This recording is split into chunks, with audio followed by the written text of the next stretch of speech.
This is going to be our second part of our lecture on qualitative research methods.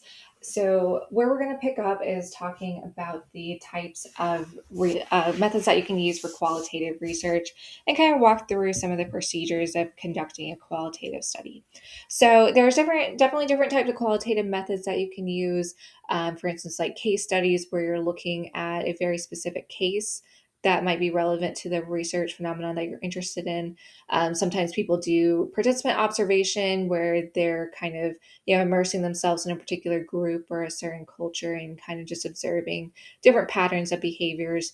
There's also ethnography and autoethnography. These are very useful for like looking at questions about culture. So it's basically a systematic review of culture. This is probably more common in like sociology and anthropology. But basically, ethnography is that systematic review of cultures.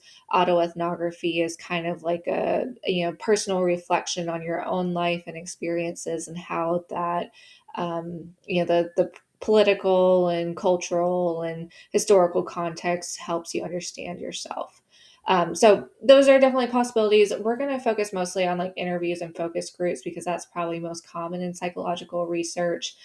So we'll focus on those two. All right, first thing I wanted to mention is interviews. So, interviews are probably going to be the most common. So, these are very good for collecting data on things like personal history, perspectives, and experiences. The Cole et al. Paper that we talked about in the previous lecture used interviews. And so it's basically, you sit down with somebody, you have questions for them, you ask them those questions, and you get their responses, and you learn from them. This is really great for collecting data on sensitive topics. There's also a lot of flexibility in how you can do it. There's definitely different types ranging from like super structured to just completely unstructured, free flowing conversation type of things. The structured interview is usually where you go in, you have the questions are predetermined. There's really no flexibility in like, hey, would you mind elaborating on that? Oftentimes the response is very closed. Sometimes, honestly, it can approach the level of quantitative data where it's just like, have you had this experience? Check this or this. But the structured type can basically, it's kind of like thing that could be done in a Qualtrics survey. So just, here's some little things, and you can imagine a little essay box underneath. What challenges have you experienced at this university? And people just type in their response. But there's no like follow up. There's no elaboration. Semi-structured gives you a lot more flexibility, but still allows you to have the structure of having the questions prepared, which can be really nice. That makes sure that you hit all the points that you want to hit, but it also gives you the flexibility to kind of go off script and let the participant lead you to where they need to go. So, for instance, if you ask this question, what challenges have you experienced at this university, and somebody says something really interesting that you hadn't really thought of and wasn't really included anywhere else in the survey, you can be like, hey, will you elaborate on that? Would you mind talking a little bit more about that? And so you can follow up. And if the interview goes somewhere else, that's totally fine. The most flexible is going to be your unstructured interview.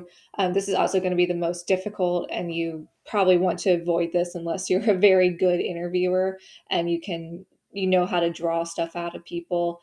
It's basically, you just go in, you have your first question prepared, and then you just let your interview go wherever it goes, or you just sit down and be like, hey, tell me about yourself, and then just let the participant talk. So it gives you the most freedom, gives you the most broadest sweep, but it can be very difficult to not have questions prepared, especially if you're kind of new to interviewing. Focus groups are maybe something that some of the IO folks will run into. This is really fantastic for getting kind of group perspectives on things, thinking about like culture, group norms. This is really awesome for generating kind of like broad overviews and particular issues of concern. So, you can get people together, talk about this topic. You can get a sense of like, do people agree? Do people disagree? And kind of come to a conclusion about what people think, but while still also getting, that rich detail about their thoughts and feelings. So these are two very common techniques and two possibilities if you're interested in qualitative research. Now, the next thing I want to talk about is sample size. So, as we talked about in the first video, in qualitative research, usually the sample size is fairly small. Um, we had talked in this class about, all of the sampling considerations, sampling bias, generalizability, power analysis.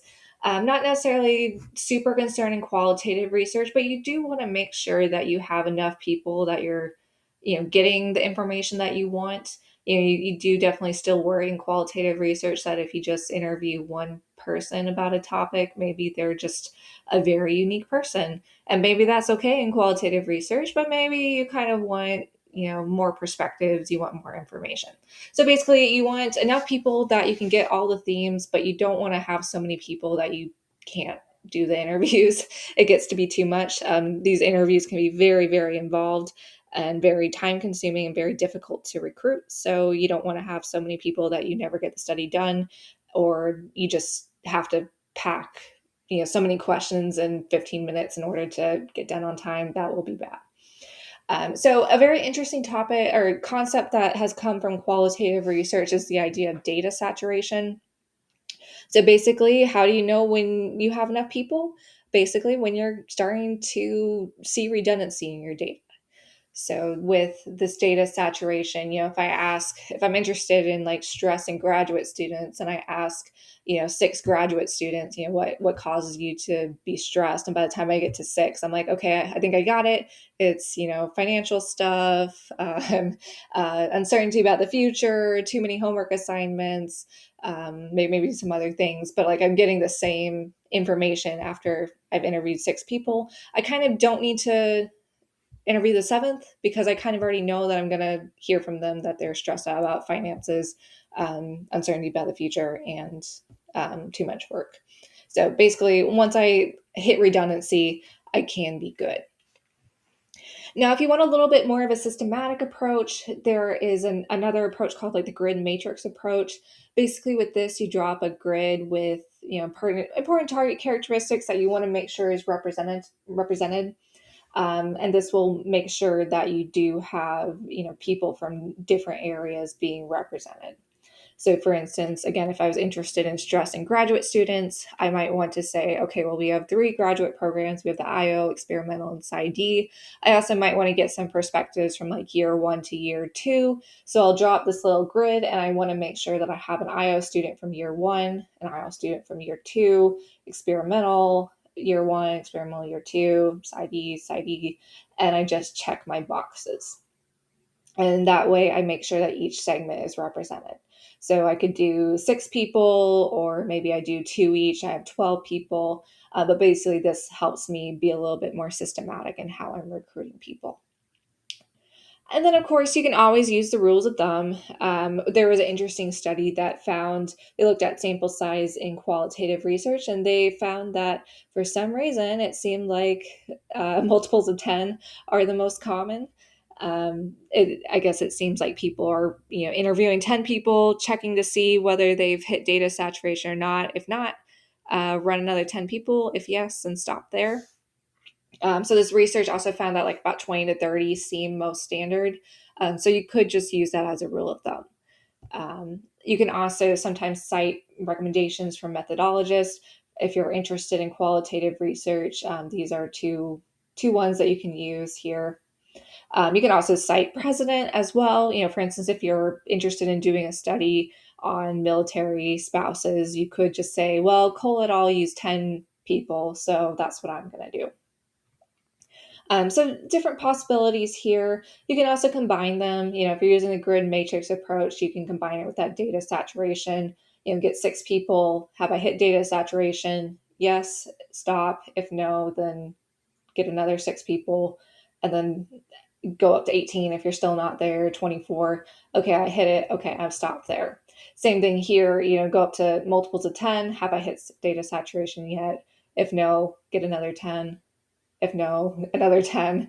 Okay, at 30, okay, we stopped. We're good. So there's a lot of different procedures. Another thing I wanted to mention concerning sample size is that sometimes, or oftentimes, I should say, with qualitative research, you're trying to recruit more special populations or more particular populations. You can definitely still do a convenient sample of, the first year undergrads, but usually with qualitative research, you might have a particular group of people with unique experiences, and so you might have to be a little bit more specific. So some sampling techniques, one is called purposive sampling. Sorry, stumbling over the words. This is where you sample groups according to some pre-selected criteria. So, for instance, if you're interested in people who are suffering from major depression, but they still have to, work a full-time job, you just very purposefully sample people who meet those particular criteria. And this helps by narrowing the target. This also helps for selecting very information rich cases. If that's your particular population that you are interested in and you have questions that are targeted at that particular population, you don't want people sneaking in who don't fit that, because they won't be able to answer your questions and give you that information that you're looking for. Sometimes it can be helpful to narrow things down by like thinking about geographic area as well. Narrowing it down to just people in the Midwest versus like everyone in the world, depending on who you're interested in. Who your population might be very narrow or it might be very wide. So just thinking about that ahead of time and narrowing your selection criteria to something very, very specific can be helpful. Now, of course, sometimes people might be interested in questions where the participants are going to be really difficult to locate or recruit. This might be like a very, very specific population, and it's just not very easy to find these people who meet the very specific criteria. Or sometimes it might be difficult to recruit, especially if you're asking about sensitive identities or sensitive topics. People might not necessarily want to participate. And in this case, one good technique is something called snowball sampling. Snowball sampling is where you kind of, the analogy of the snowball, you get one person to participate, and then you kind of shove that little snowball down the hill, and hopefully it rolls and accumulates. So basically, you get one participant, and you're like, hey, by the way, if you know anybody who also fits this criteria, would you mind sending this information on to them and asking if they would be willing to participate in the study? And so hopefully they would go, and maybe if they're part of a community, they'll be like, oh yeah, my friend so and so might be interested, and then they send it to that person, and then that person connects you with another person, and then the snowball just keeps rolling, and now you have your sample.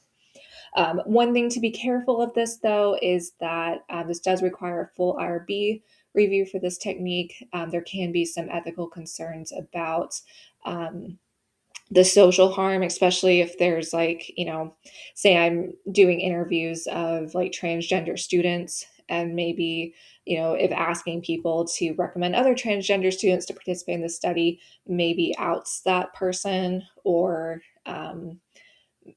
in other cases, maybe the fact that a friend is being like, hey, you need to participate in this study, that might kind of pressure somebody to participate that doesn't actually consent. So the IRB does really want to make sure that there's some protections in place. Final thing, if you are also working with a population or trying to recruit from a population that is difficult to locate, or sometimes you'll be interested in groups that may have some like wariness around research.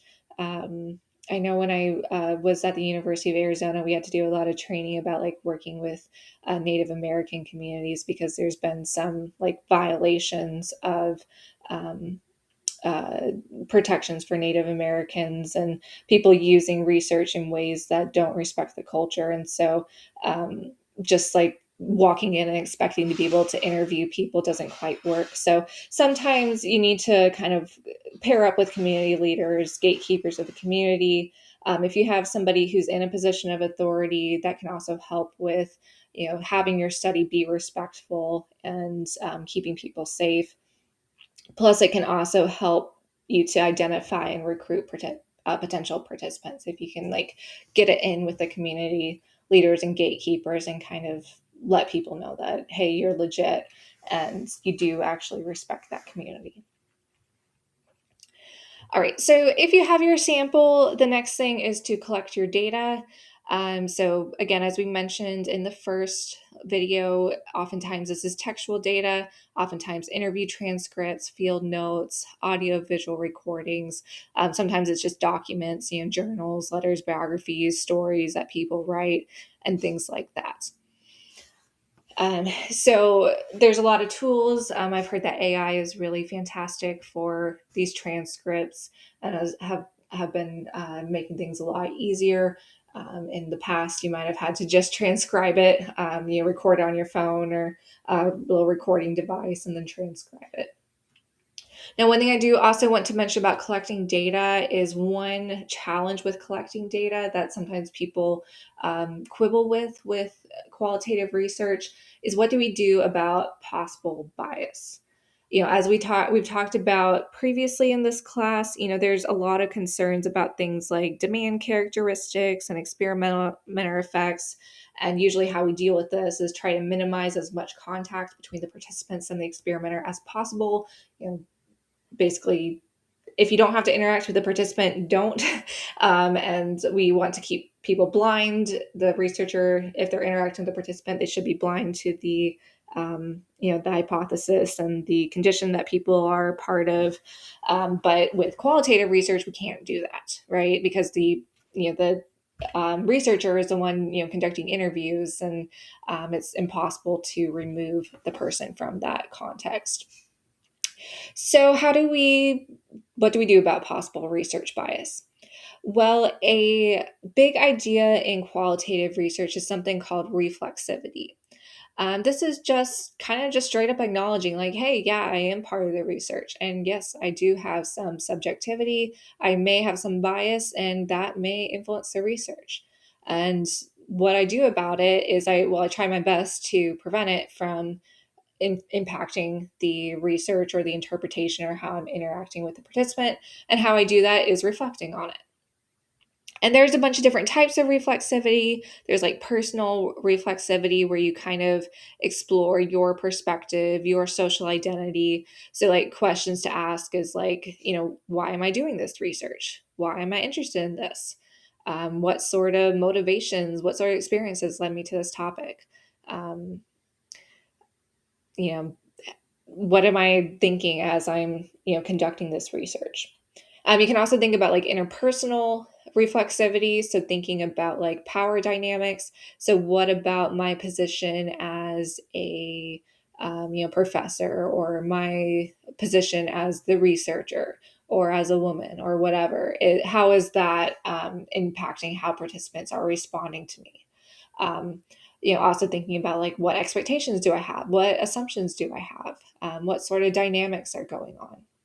And just reflecting on them, documenting them, and thinking about whether or not they influence the research. You can also think about like methodology, like what about this interview? What about the room that we're conducting it in? What is that doing? Thinking about like context of the culture and historical. So, for instance, like say, I'm using the example of, doing interviews with like transgender students. What does that mean to be a transgender person in this particular cultural and historical context? And how might that be different than, you know, uh, 5, 10 years ago, right? So here are some examples of what this might look like. This is an example of what would be called a reflexive journal, and you can kind of see the process. So thinking about the assumptions that you make about the participant, thinking about the values, your personal values, your beliefs, things like that. The emotional connection. How did your emotions shape the questions I asked? The comments, the interjections that I made, etc. This is about like that methodological stuff. How did the physical setting um, affect how I relate to the participant, and so on. And then thinking about some of these broad takeaways. So there's a lot of things you can do. This is a very common one. You can do like a narrative autobiography where you are kind of thinking about why you're conducting this research, doing a self interview. There can be some like particular exercises and practices, like for note taking, which we'll actually see here in a second, about kind of documenting your role as the interviewer. You can also do some like team exercises where you're kind of working through your communication and kind of reflecting as a team. You can sometimes even involve participants in the process.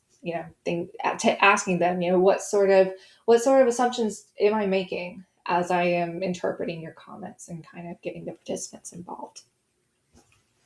Um, I would recommend just reading that Cole paper, but here is an example of what this would look like in a qualitative research project.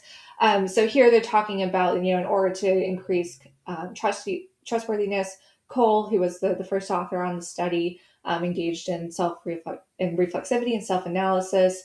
And then they say that she's a military spouse and professional counselor, and so she has her own thoughts and feelings related to spousal mental health. So she tried to bracket these thoughts and feelings to prevent it from interfering, and so she used reflective journaling to engage in self-reflection and increase the self-awareness. And then talked with the research team as well. They also kept all documentation of all interactions with participants, and had that as well to increase the trustworthiness.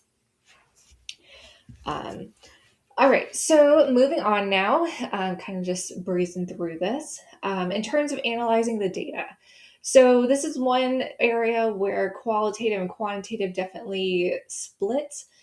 Quantitative, honestly, I think designing the study and collecting the data is the hard part. After that, you have nice little standardized ways of like, hey, reverse score this, average this, sum this, and it ends up being fairly easy. With qualitative data analysis is get into the hard part, get into the fun part.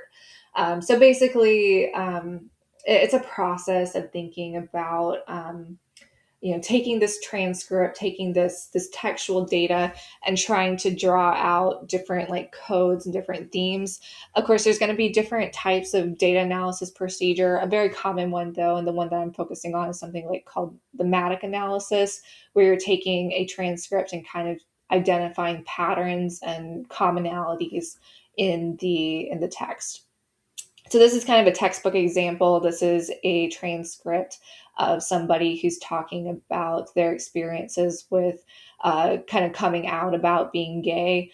He kind of talks about how he's not necessarily hiding, but he's not really like drawing attention. And then when he kind of hides it, he kind of hates himself afterwards. But then there's also the problem that if you don't really know the person, you don't really know how they're going to react. And so then he's talking about like, are you out? Well, yeah, but you kind of have to start over everywhere you go, and it's kind of a lifelong process of coming out. One thing to point out here is that you can kind of see that bit of that reflexivity in practice here. So this VC is the interviewer, and you see these little mms and yips in here, which you might think like, why would you include that? That's like not really useful information, but it's kind of recognizing that the interviewer is reacting to what he's saying, and this person's little mms and yips may actually lead the person to keep going and keep responding. They also insert that they laughed here, which you know that may have a role in how this person is responding. So it's documented. So you can kind of see over here we have these little themes, these little codes over here. So things like not hiding, so they're not hiding their identity, but they're also not like shouting from the rooftops that they're gay. There's some things about people just assuming that they're heterosexual. Some things about like the imperative to be out and be authentic and honest.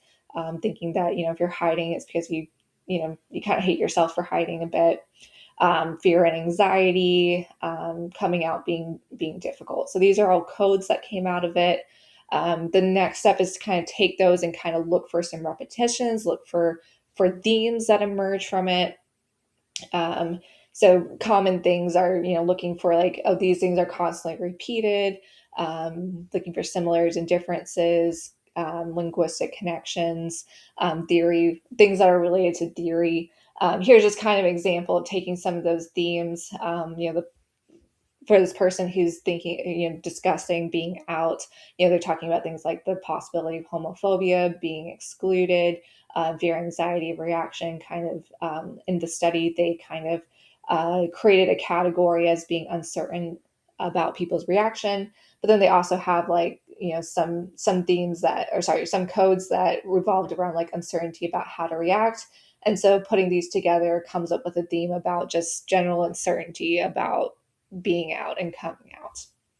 And then same thing, they have all these codes, coming out being difficult, not hiding but not like shouting that you're gay, changing your manners in more heterosexual context. And so this came into a theme of kind of managing some of this like heterosexism of the assumption that a person is straight and that you have to come out as gay constantly. So that's a common thing. Now, next question is, how exactly do we create these themes? There's a couple different ways. If you want to be old school, you can just use good old Excel, good old Word doc, come in with a bunch of highlighters. If I'm going to be honest, the research that I've done qualitatively has mostly just been like open-ended stuff. So I use good old Excel. But if you are interested in qualitative research, there is definitely technology. If you want to learn more about it, I did put a little short video link in the notes of the PowerPoint if you want to see a quick demo of how this works. I also believe that Dr. Houston conducts qualitative research. So if you want to learn a little bit more about that, she might be the person to reach out for. But basically, there's technology that does what the old school does, but in a much nicer package. So this is a screenshot of the NVivo software. So basically, you can take, here's an interview, here's the transcription, and you can like, in this case, they highlighted different things and they could click the different codes. So they have codes for like attitude, balance, community change, economy, etc. So they would highlight this and then click on what particular code it goes into. And then it's nicely color coded. And then eventually you can turn it into analysis where you start to, see these codes, kind of put them into categories, and then later put them into the larger theme. So kind of useful, kind of handy. I have to confess, I don't really know. I'm not very familiar with this software, but there are definitely ones out there if this is something that you want to do more work on. There's NVivo, Atlas. If you're an R expert, there are a few couple R packages. There is also a free version called Taget, which, hey, it's free. So if you want to check it out, maybe that's an option. Now, last thing I want to talk about is just the idea of validating data. So if you've done interviews, you've kind of found themes, you've coded stuff, how do you know that your data are any good? So there's a couple ways that we can figure this out. One indication of data quality are basically, did you get a lot of information from it? So, things like having very in-depth illustrations. You understand the context. There's a lot of concrete details in there. It's not just like telling and just like straight up just stating descriptive facts, but there's like a lot of the show to it. And I think the Cole paper, if you read that, does a really good job of this. Like you really get a sense of these people's lived experiences, and they're making a case for particular themes and like punctuating them with quotes. So if you have data where it's just like yes or no answers, or it's like, well, that's not super illustrative or it just doesn't really give me much insight into your life, the data really aren't good. And you maybe need to conduct more interviews and get people who are more willing to talk, or maybe change up the questions so that it elicits more responses and more stuff. We can also check the validity of our data by comparing it to some objective criteria. Honestly, with qualitative research, we don't necessarily care about it quite as much. oftentimes we're interested in people's lived experiences, so we're not necessarily like hardcore fact checking them, but this can be a way of determining validity. So, for instance, if I'm interested in, I don't know, people's experiences of 9/11, but they're like getting all the details wrong and they have no clue what's going on. I could say like, hey, I don't necessarily know that your experiences are actually valid because you have all these inaccuracies in how you're describing things. We can also check the descriptive validity from our side, the interview side as well. Making sure that as we're describing, the people, behavior, and events, that we're actually describing it accurately. There's not like a disconnect where, I describe somebody, their job is, garbage disposal, but in reality, they're like an administrator at the, some sort of garbage facility, and I can check in that way. Um, I can also do some interpretive validity, thinking about whether or not the data were understood correctly. This can be a thing where sometimes a participant might be saying something, and then maybe I come in with my biases and assumptions, and I think something differently, but it's not actually accurate. I can check that as well. I can also match up to some theoretical validity.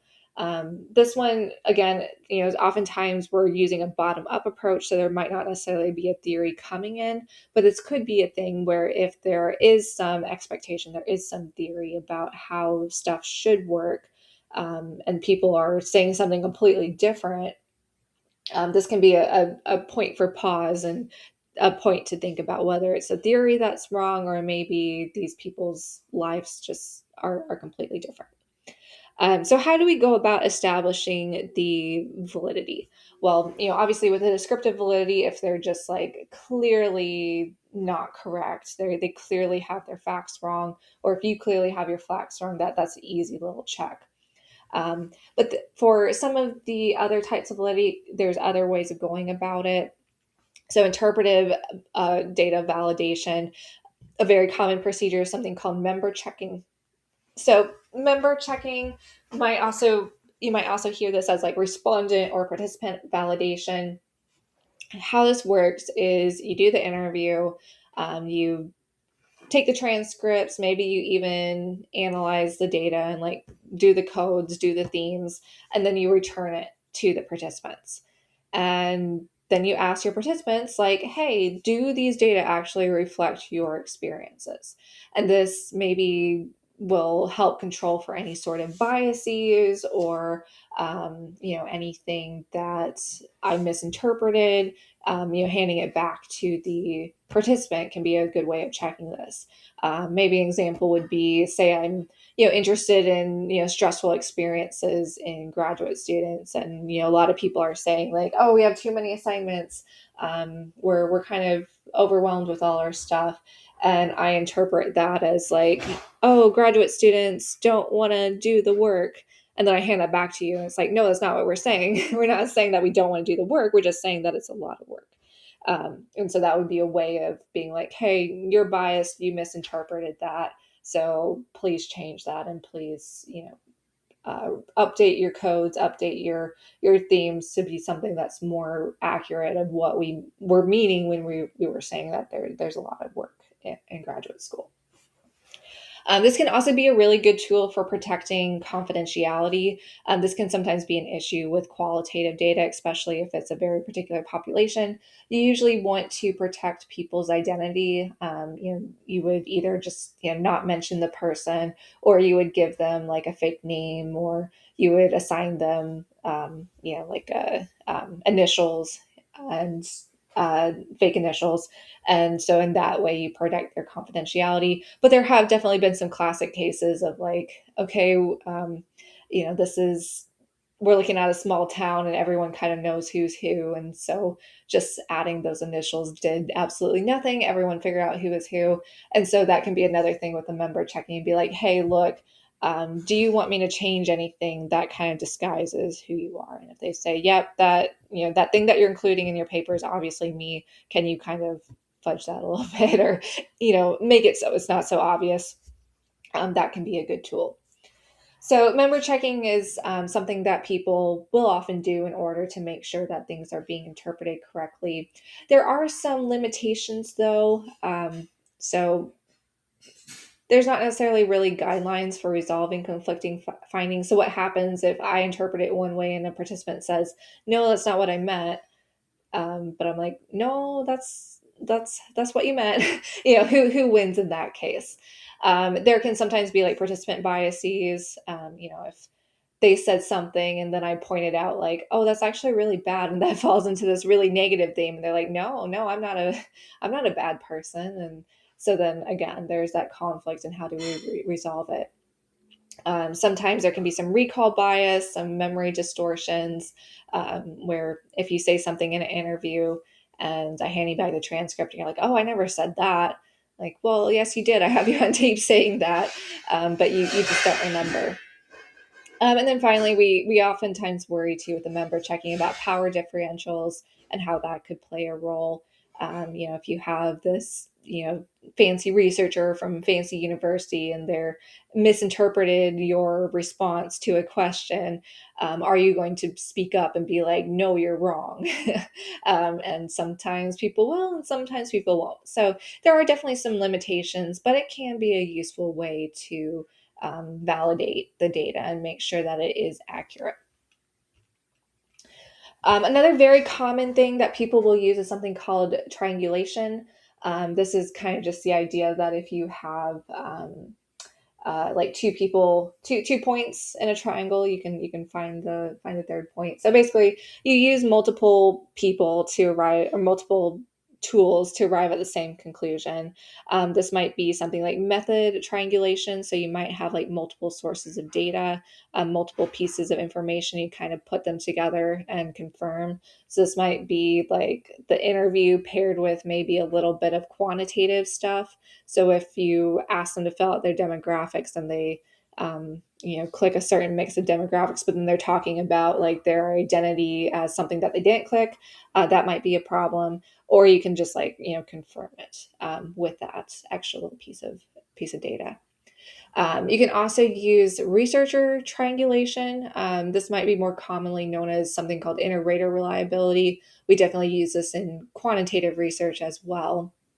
But in the context of qualitative research, basically two or more researchers independently code the data. They look for the codes, they come up with the themes, and then afterwards they compare their codes.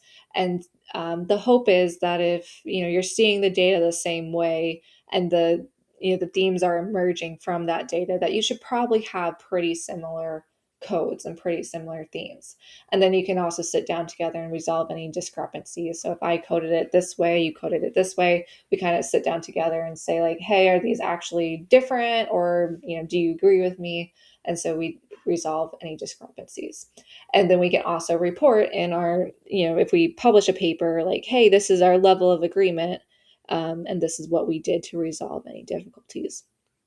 And in doing so, the hope is that we add a little bit of validity, a little bit of credibility. We say it's not just, somebody, you know, some random person is just talking about their experiences and then another random person is interpreting what it means. No, there's some like legitimacy of the information that's being provided is valid, and then how we're interpreting the information is also valid.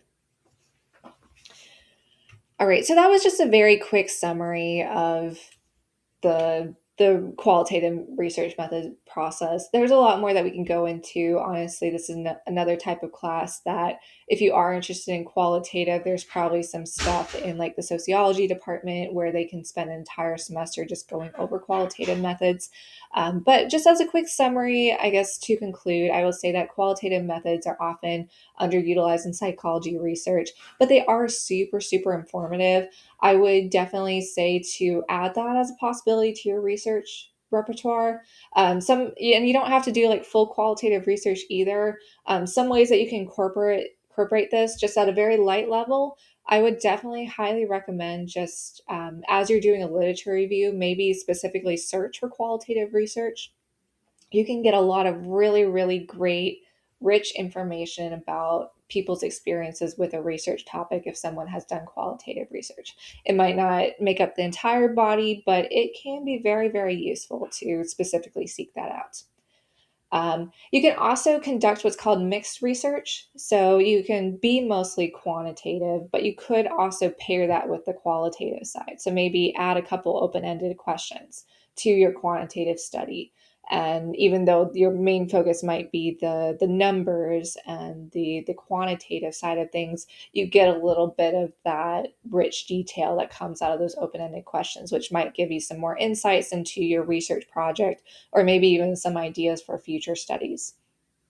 You can also do mixed research more focused on the qualitative side. You can do the qualitative stuff kind of paired up with a little bit of the quantitative to kind of validate the qualitative aspect of it.